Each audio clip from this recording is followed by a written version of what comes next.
Hi Chennai மக்களே, எல்லாருக்கும் வணக்கம். இன்னைக்கு நம்ம சென்னையில் ஊரப்பாக்கம் அப்படிங்கிற இடத்துக்கு தான் வந்திருக்கோம்.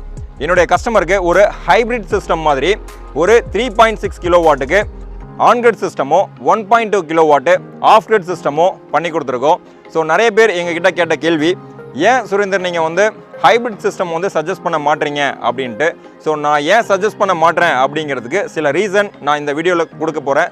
ஸோ ஃபுல் வீடியோவும் மறக்காமல் வாட்ச் பண்ணுங்கள். அப்போ தான் நான் ஏன் அதை அவாய்ட் பண்ணிகிட்டு இருக்கேன் அப்படிங்கிற விஷயம் உங்களுக்கு புரியும். ஸோ வாங்க வீடியோக்குள்ளே போகலாம். மறக்காமல் நம்ம சேனலை சப்ஸ்கிரைப் பண்ணிக்கோங்க.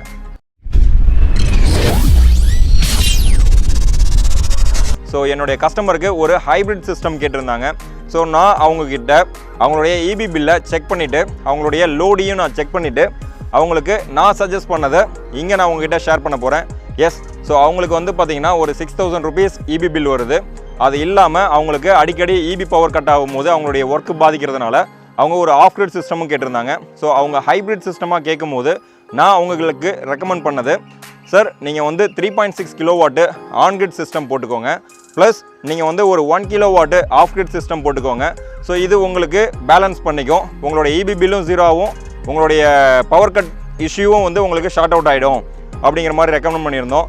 பட் இதுக்கு முன்னாடியே வந்து நிறைய பேர் வந்து நான் சோலார் வீடியோ போடும்போது அவங்க கேட்ட சில விஷயம், ஏன் சார் நீங்கள் வந்து ஹைப்ரிட் சிஸ்டம் பண்ண மாட்டீங்க, ஹைப்ரிட் சிஸ்டம் நீங்கள் சஜஸ்ட் பண்ணியிருக்கலாமே அப்படின்னு சொல்லி கேட்டிருந்தாங்க.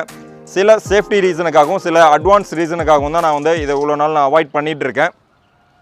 ஸோ என்ன விஷயம் அப்படின்னா, இப்போது அந்த லாஸ்ட் 2 பேனல் வந்து பார்த்திங்கன்னா நான் வந்து ஆஃப் கிரிடுக்காக நான் கொடுத்துருக்கேன். ஸோ 2 பேனலையும் நான் வந்து பேரல் பண்ணியிருக்கேன்.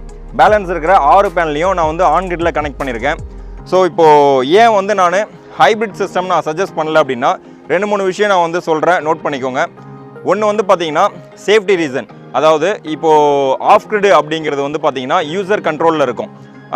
இப்போது ஆன் கிரிட் பார்த்திங்கன்னா நாங்கள் வந்து இபியோட டைப் பண்ணுறதுனால கஸ்டமரால் அதில் போய் அடிஷ்னலாக பவர் எடுக்கிறது இந்த மாதிரி எந்த ஒரு வேலையும் பண்ண முடியாது. ஸோ அது மட்டும் அது வேலையை ப்ராப்பராக பண்ணிக்கிட்டு இருக்கோம். ஸோ அதனால் ஆன் கிரிட் சிஸ்டம் வந்து நமக்கு மோஸ்ட்லி இஷ்யூ வராது. அதை தாண்டி ஆஃப் கிரிட்னு நான் போகும்போது, அதாவது ஹைப்ரிட் இன்வெர்ட்டரில் ஆஃப் கிரிட்னு போகும்போது நான் சில சாக்கெட் பாயிண்ட்ஸ் வந்து எலக்ட்ரிஷியன்ஸ் கொடுத்துருப்பாங்க. ரீசன் வந்து அவங்களுடைய லேப்டாப் சார்ஜ் பண்ணுறதுக்கு, அவங்களுடைய மொபைல்ஸ் சார்ஜ் பண்ணுறதுக்கு, ஸோ இந்த மாதிரி பர்பஸ்க்காக அவங்களுக்கு வந்து சோலார்லேருந்து வர இன்வெர்ட்டர் வயரிங்கில் கொடுத்துருப்பாங்க. ஸோ வீட்டுக்கு வர எலக்ட்ரிஷியனோ இல்லை சம் வெல்டரோ யாராவது வந்து தெரியாமல் அந்த சாக்கெட் பாயிண்ட்லேருந்து அவங்களுடைய மிஷினை கனெக்ட் பண்ணி ஹெவி லோடு யூஸ் பண்ணும்போது கண்டிப்பாக நம்மளுடைய ஆஃப் கிரிட் இன்வெர்ட்டரில் வந்து இஷ்யூ வரும். ஸோ அந்த இடத்துல நீங்கள் வந்து ஹைப்ரிட் இன்வெர்ட்டர் யூஸ் பண்ணும்போது கண்டிப்பாக அங்கே வந்து ஒரு ஷார்ட் சர்க்யூட் நடக்கிறதுக்கான சான்சஸ் இருக்குது. ஸோ அப்படி ஷார்ட் சர்க்யூட் நடந்துச்சு அப்படின்னா நமக்கு ப்ரொடக்ஷன் வைஸ் நமக்கு 2 சிஸ்டமுமே பாதிக்கும்.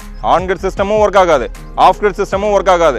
அவங்க suppose of grid system work ஆகலை, ஆன் கிரிட் சிஸ்டம் ஒர்க் ஆகிட்டு இருக்கு அப்படின்னும் போது ப்ரொடக்ஷன் வந்து அவங்க சர்வீஸ் இன்ஜினியர் வந்து சர்வீஸ் பண்ணி கொடுக்குற வரைக்குமே நமக்கு 2 சிஸ்டமும் ஆஃபில் தான் இருக்கும். ஸோ நமக்கு கன்சப்ஷனும் வரும், பவர் கட் இஷ்யூவும் வரும். ஸோ ரெண்டுமே நம்ம வந்து அட் அ டைமில் நம்ம ஃபேஸ் பண்ணுற மாதிரி இருக்கும். ஒரு ரீசன்.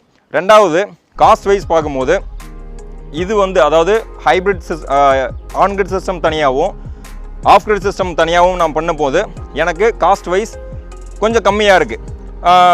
அதுவே ஹைப்ரிட் சிஸ்டம் போகும்போது காஸ்ட் வைஸ் கொஞ்சம் அதிகமாக இருக்குது, பெரிய வித்தியாசம் கிடையாது. ஓகேங்களா. ரெண்டாவது, வாரண்டி பீரியட். ஸோ வாரண்டி பீரியடில் பார்க்கும்போது ஆன் கிரிட் சிஸ்டமுக்கு எனக்கு 8 வருஷம் வாரண்டி கொடுக்குறாங்க, ஆஃப் கிரிட் சிஸ்டமுக்கு இன்வெர்ட்டருக்கு 3 வருஷம் வாரண்டி கொடுக்குறாங்க, பேட்டரிக்கு 5 வருஷம் வாரண்டி கொடுக்குறாங்க, பேனலுக்கு ஆல்வேஸ் சேம் 30 வருஷம் வாரண்டி, அது தெரியும். ஸோ இப்போது ஹைப்ரிட் இன்வெர்ட்டர் நான் வரும்போது ஸ்டாண்டர்டாக 5 இயர்ஸ் தான் வாரண்டி கொடுக்குறாங்க. ஸோ இதுலேயே உங்களுக்கு தெரிஞ்சிடும் சப்போஸ் எது நம்ம சூஸ் பண்ணலாம் அப்படின்ட்டு.